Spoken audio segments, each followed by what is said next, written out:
नमस्कार विद्यार्थी मित्रों, कक्षा 10 विषय हिंदी पाठ 6 कालिदास का प्राणी प्रेम। तो आज हम इस पाठ की चर्चा करेंगे। तो सबसे पहले लेखक का परिचय। तो लेखक का नाम है मोहन राकेश। जन्म सन 1925 में और मृत्यु 1972 में हुई। मोहन राकेश का जन्म पंजाब के अमृतसर में हुआ था। उनका असली नाम मदन मोहन गुगलानी था। उनकी दीदी ने मदन मोहन राकेश नाम रखा था। बाद में मोहन राकेश नाम स्थायी हुआ। तो ऐसे श्रेष्ठ साहित्य के अच्छे नाट्यकार, उपन्यासकार और कहानीकार के रूप में वह अपना नाम अमर कर गए। उनके नाटक आधे अधूरे, लहरों के राजहंस, आषाढ़ का एक दिन, उनमें आषाढ़ का एक दिन विख्यात और चर्चित नाटक है। एकांकी भी लिखी है, अंडे के छिलके, बीज नाटक, आईने के सामने एवं सारा आकाश, आखिरी चट्टान तक उनकी गद्य रचनाएं। तो ऐसे श्रेष्ठ नाटककार मोहन राकेश ने यहाँ पर पाठ का जो शीर्षक है कि कालिदास का प्राणी है। तो कालिदास कौन है? तो सबसे पहले हम कालिदास का अब परिचय प्राप्त करेंगे। तो कालिदास यानी कि संस्कृत साहित्य के महान कवि के रूप में हम सब जानते हैं। संस्कृत भाषा को विश्व भाषा का दर्जा दिलाने वाले महाकवि कालिदास को विश्व कवि के रूप में जाना जाता है। कालिदास की कुल 7 रचनाएं हैं, जिसमें 2 महाकाव्य, 2 खंड काव्य और 3 नाटक। तो 2 महाकाव्य है रघुवंशम और कुमार संभव। 2 खंड काव्य है मेघदूतम, ऋतु संहार और 3 नाटक लिखे हैं अभिज्ञान शाकुंतलम, मालविका अग्निमित्रम और विक्रमोर्वशीय। उनमें उनका अभिज्ञान शाकुंतलम एक सर्वश्रेष्ठ नाटक माना जाता है।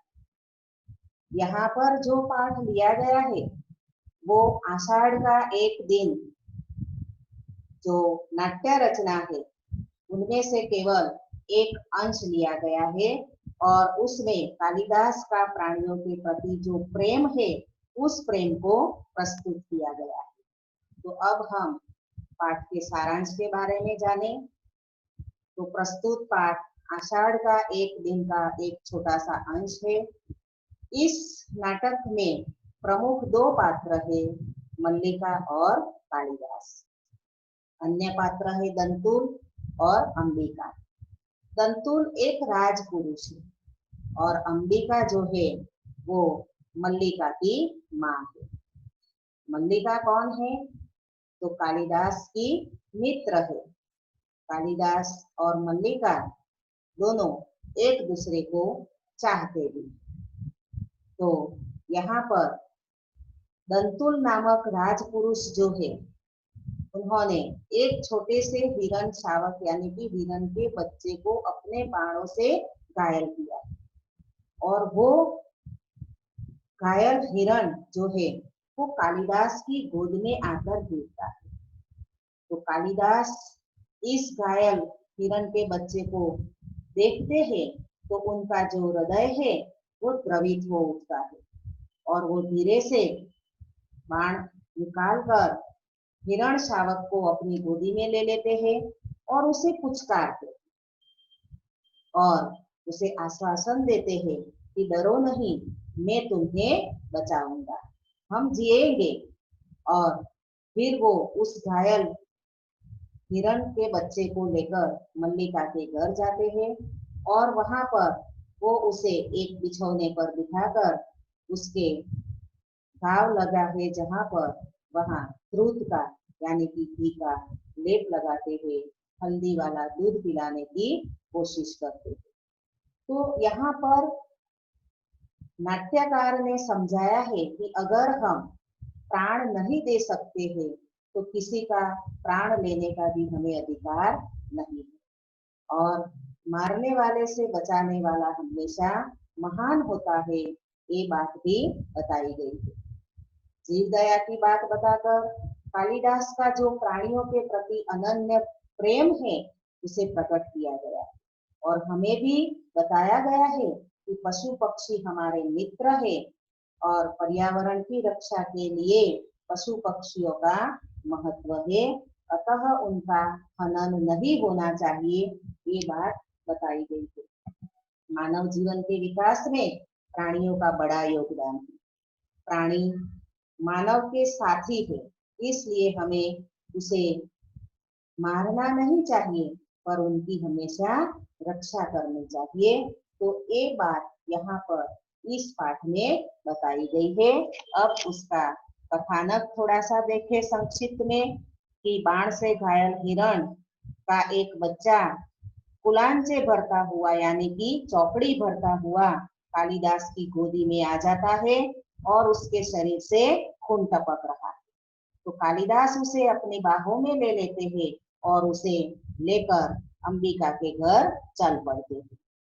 हिरण शावक को वो सांत्वना देते हैं, उसे कहते हैं कि हम जिएंगे, एक बाण से घायल होकर हम मर नहीं सकते हैं और हम पीड़ा सह सकते हैं, उंगलियों का कोमल स्पर्श हमें प्राण दे सकता है, हम वनस्थली में फिर से घूमेंगे, फिर से दुर्वा खाएंगे, इस प्रकार पुचकारते आश्वासन देते हुए वो उसे लेकर मल्लिका के घर जाते थे। और मल्लिका को भी आश्चर्य होता है क्योंकि उन्होंने राज कर्मचारियों को घोड़े पर सवार होकर इस वनस्थली की ओर जाते हुए देखा था, और उसे जो शंका थी कि यही राज कर्मचारियों में से ही किसी ने इस निर्दोष प्राणी को घायल किया। इसके बाद कालिदास हिरण के बच्चे पर दूध का लेप लगाते हैं और उसे दूध पिलाते हैं। इतने में जिसने भी इस हिरण शावक पर बाण चलाया था, यानी कि वो कौन था, तो दंतुल नामक एक राजपुरुष था, तो वो वहां पर अपने शिकार को खोजता हुआ मल्लिका के घर आ पहुंचता है और वो अपने शिकार को मांगता है।